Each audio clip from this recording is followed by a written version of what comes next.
Gonna go walking with me once again on this. I don't even know. It's a beautiful day, no matter how I look at it. It's better to be on top of the ground than under the bottom. I'll tell you that right now. So come on in and have this great conversation. Today's topic is worthy. Worthy brother, worthy sister. Worthy is today's topic. It's today's word. So we're gonna talk about that for a minute because that is something that most of us like to throw around a lot of times. A worthy brother or worthy sister. So here we are. What's the date? June 5th, something like that. June 6th, something like that. Somewhere up in there. But here we are. And today, as I sit and I ponder about what it is to be a worthy brother, what it is to speak to a worthy sister, it makes me think sometimes because of the interactions that I've come across with some from various jurisdictions. How do I find that person to be worthy and well qualified? What am I basing my opinion on as for what worthy is? Because a lot of times we find that people will talk about other people, and because somebody don't like the other person, then we don't like them. We don't even know them, but we don't like them because you don't like them. And we have no idea of what type of character that person has. We don't know anything really about the person, but because of what somebody else has said. And I can attest to that. Just because someone else is upset with you, I'm not going to be upset with you. You haven't done anything to me that will cause me to be upset with you. That's between you and the next person. You're still a worthy brother or a worthy sister to me, regardless of your interaction with someone else. Now, if I keep watching your actions and I keep saying or keep seeing wherever you go, you cause hurt and pain, and I keep watching your actions, and wherever you're going, you're torn up and not built up. I keep watching your actions, and I'm continuing to see a pattern of destruction. I continue to see that you're not using those working tools. I continue to see that you really don't give a damn. I really see that, everything that you claim to be, everything that you put out is not there. Then I have to reevaluate, are you a worthy brother or a worthy sister? Somewhere in the Masonic ritual, somewhere in the Order of the Eastern Star ritual, it says a worthy patron, a worthy matron. What makes you worthy? What makes you well qualified? What are those attributes that lends the name to be worthy? Boy, I should have drank some water, before I took off from this walk. Man. But what we continue to do, we continue to put those titles and to call brothers and sisters worthy when we have seen their actions towards other people. It's not until it affects you, then you say, really? I see what they're talking about now. Well, I have been put in situations like that. And for me, I have sit and watched. Hold my 2 cents to myself and see how you're going to respond in regards to what's being said about you. I don't expect anyone to fight my battles for me but me. Period. Hear me again. I don't expect anyone to fight my battles for me but me. But some of us get upset with others. Will do. When they don't fight your battles.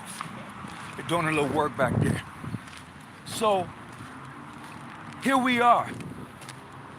Here we are discussing worthy. Worthy. He's a worthy brother. She's a worthy sister.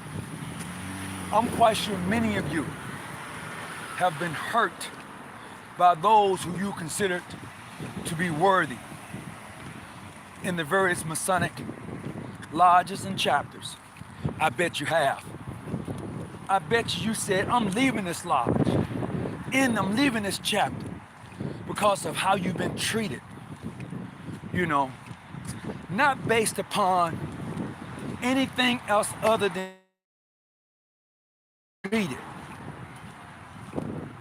And I this.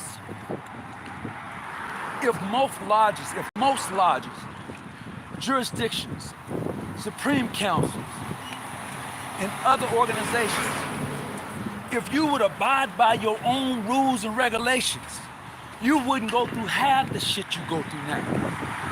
Hear me clearly. If the lodge, chapters, supreme councils, council of grand masters, whatever you want to call it, if they would only abide by their rules and their regulations, they wouldn't go through half the things that they go through. But because they refuse to abide by their own rules and regulations, they themselves are unworthy. They themselves are unqualified. However, in most jurisdictions, you continue to put yourself back in a situation.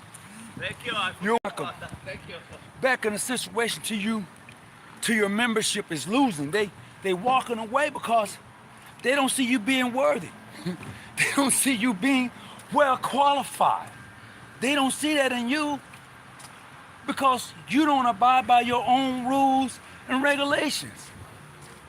A brother gets brought up on charges. And what do the Worshipful Master do? Nothing. A Grand Master is defrauding the lodge, or the Grand Lodge. What do the craft do? Nothing. You know?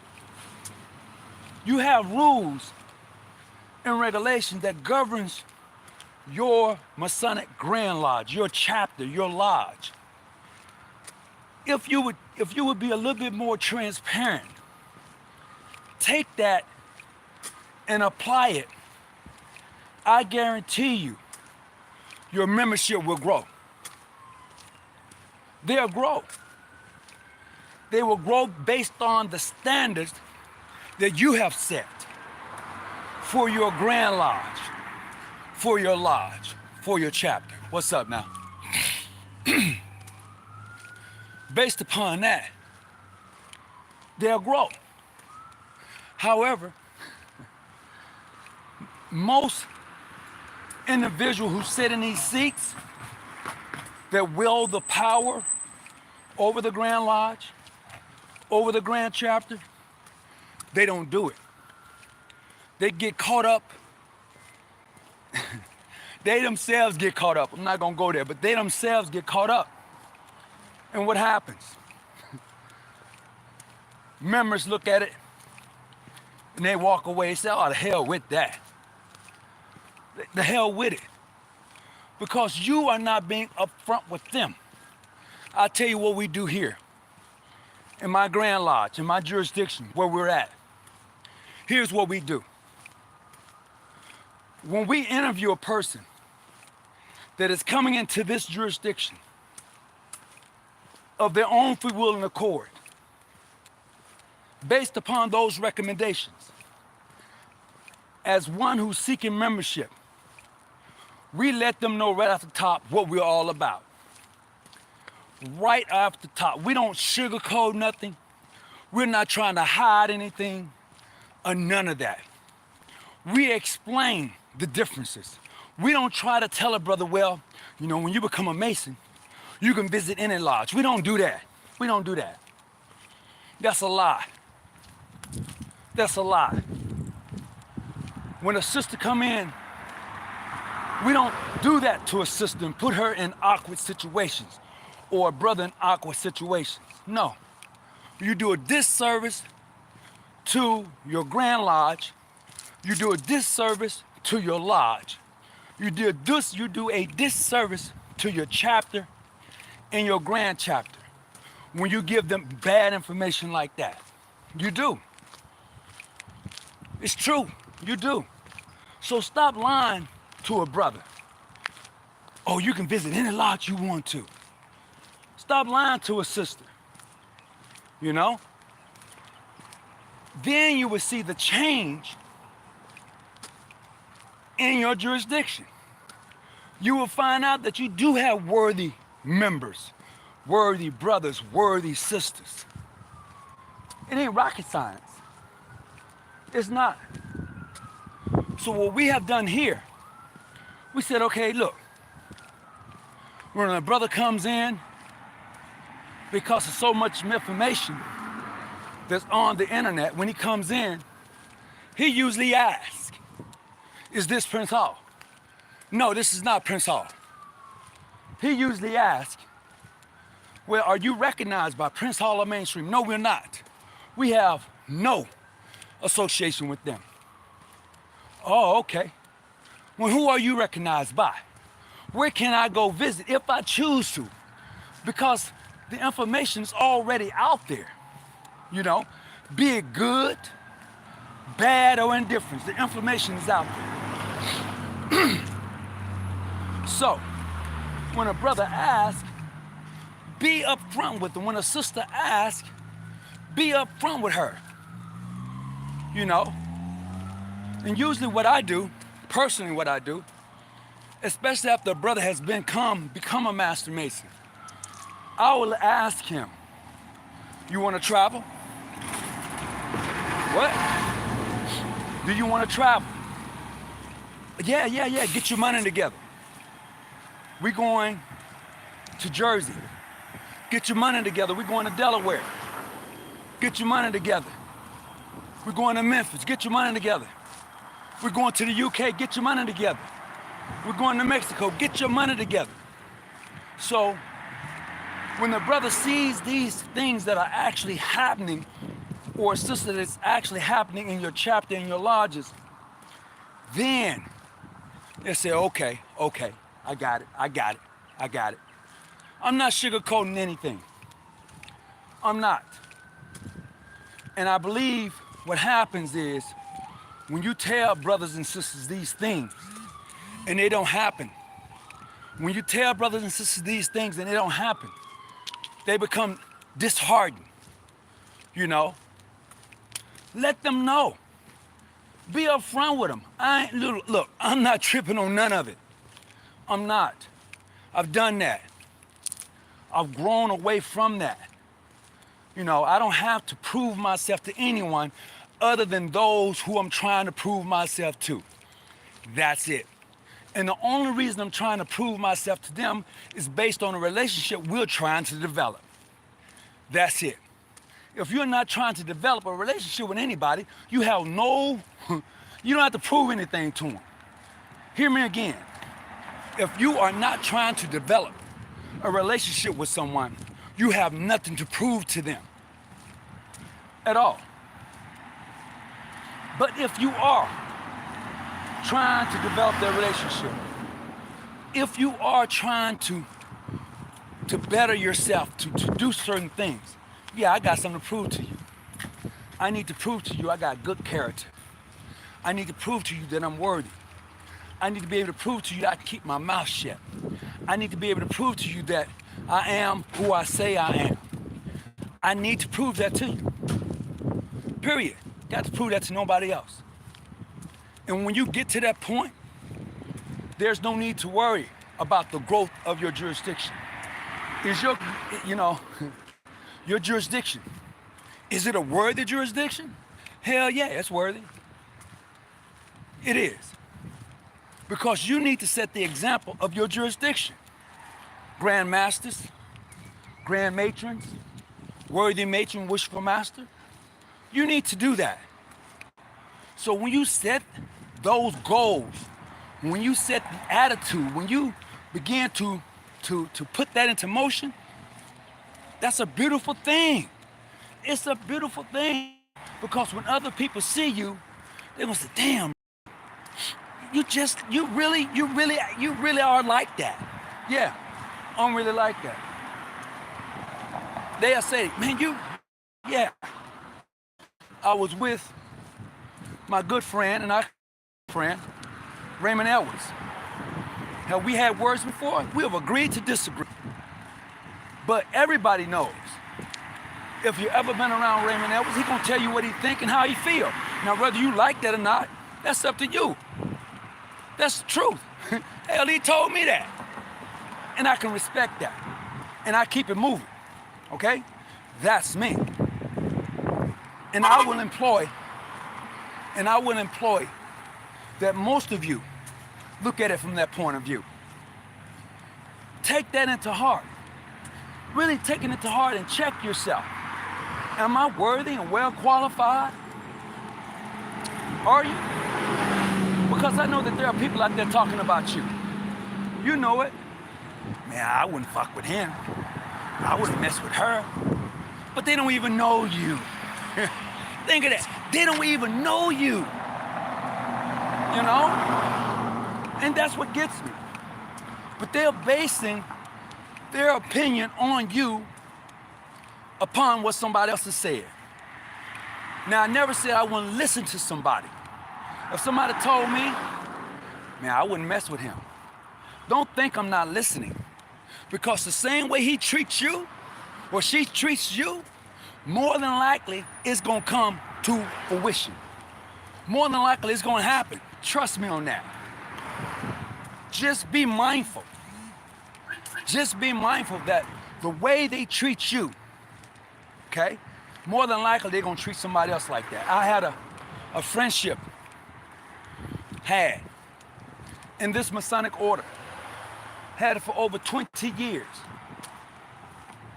Must have been a damn illusion. I knew this brother. I went to his house. I broke bread with him. We have had deep conversations in regards to life. He slept over to my house. I've slept at his. We have eaten breakfast at each other's house. We have gone out. We have enjoyed each other's company. But when it came down to it, when it really mattered, this brother did not stand up. He did not stand up and speak truth to power. He allowed someone else to come in and defame not only himself, but my Grand Lodge in the process. And I was like, okay, I see you for who you are. Because pretty soon people are going to show you who they are. So I cut off all communications immediately. Period. I didn't ask him why he did it. I didn't ask him anything. I said, okay, you just showed me who you are. So that 20-year relationship, that bond, that illusion was thrown away because he did not have the balls to stand up. He was not a worthy brother. He was not a worthy brother. And then, let me talk about some of these worthy sisters, but just illusion-worthy sisters. Yeah, I'm gonna be there. I'm on the committee. I got it. No problems. Then, the day of the function, oh, well, you know, something else came up. Well, did you turn over the information to somebody else? Did you pass this on to someone else who can complete the task that you couldn't complete? No, I didn't get a chance to do it.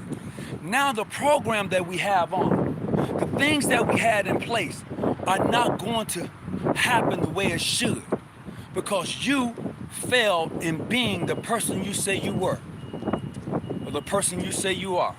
You failed, but you are too womanly or manly to even admit that you failed. So no, you ain't worthy. No, you're not well qualified. No, not at all. See, this conversation goes both ways. So I just can't put it out there and not include myself. Come on now. You can't do that. Nope, you can't do that. I have to be included in the conversation. I have to be. In the process, I must learn to become the worthy brother.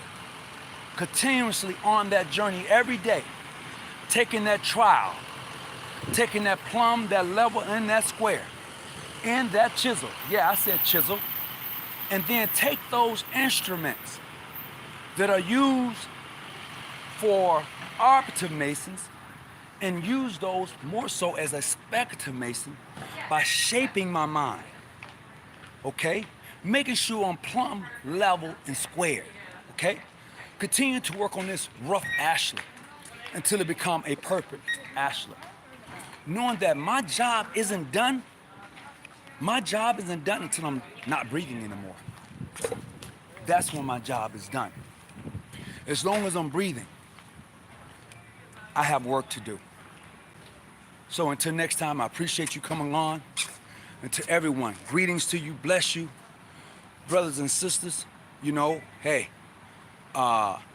you absolutely right. You need to get your money together before you petition and become a member of the craft or order. You absolutely correct. Absolutely. I just want to send a big shout out to everybody. You know, Brother Williams, what's going on with you? Martin, what's happening with you? FEMA, what's happening with you, Brother El Shabazz? How you doing, man? All right, Martin, how you doing?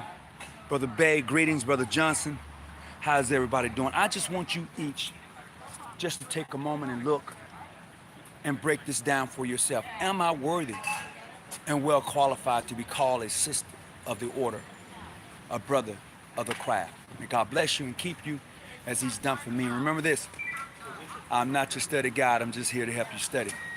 Keep your light on, stay out the bushes. Peace and be well. Until next time.